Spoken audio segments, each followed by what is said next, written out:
આચાર્યજી, મારી પાસે પ્રશ્ન છે અધ્યાય 141 માંથી. ખરી સફળતા દુનિયાને જીતવામાં નથી, પરંતુ પોતાની જાત સામે હારી ન જવામાં છે. તો આચાર્યજી, પોતાની જ સામે લડવું હંમેશા મુશ્કેલ કેમ હોય છે? તમારી પાસે માની લો આખું શરીર છે, ઠીક છે? આ એ શરીરનો સૌથી નબળો ભાગ છે. બહારની વસ્તુઓમાં આ સૌથી નબળી છે. હું હાર માની લઈશ તમારાથી. જો મને લાગશે કે મારે તમારી સાથે આના દ્વારા જ લડવાનું છે, બરાબર છે? કારણ કે હું એને જ પોતાની ઓળખ બનાવીને એનાથી પોતાની જિંદગીના બધા કામ કરાવવા ઈચ્છું છું. જો કે તથ્ય એ છે કે મારી પાસે આ પણ છે, આ પણ છે, આ પણ છે, બધું જ છે. તો આને કહીએ નાનો હું. નાનો હું હોય જ છે, નાનો અને દુર્બળ. તો પછી નાના હુંને બચાવવા માટે આપણે ઘણું બધું બાંધછોડ કરીએ છીએ.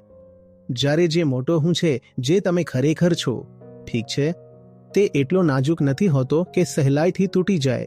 પોતાને બચાવવું એટલે જરૂરી હોય છે, કારણ કે આપણે પોતાની વ્યાખ્યા જ ખોટી કરી રાખી છે.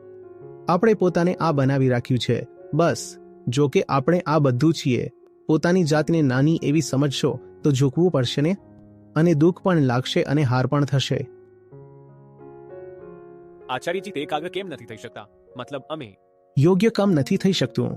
જો નાના મોટા કોઈ સાધારણ કામમાં એકાગ્રતા નહીં થઈ શકે, એક નાના એવા ટબમાં હાથી કેવી રીતે ઘૂસશે, એકાગ્ર કેવી રીતે થશે?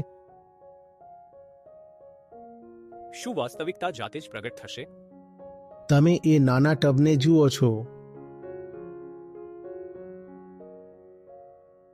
તમે વિચારો છો કે એ તબ જ બધું છે. ત્યારે તમે પોતાની જાતને નાની એવી કીડી માનવા માટે મજબૂર થઈ જાઓ છો. ના તો તે બધું છે જે તમને ઉપલબ્ધ છે, અને ના તમે નાની એવી આંગળી છો કે નાની એવી કીડી છો.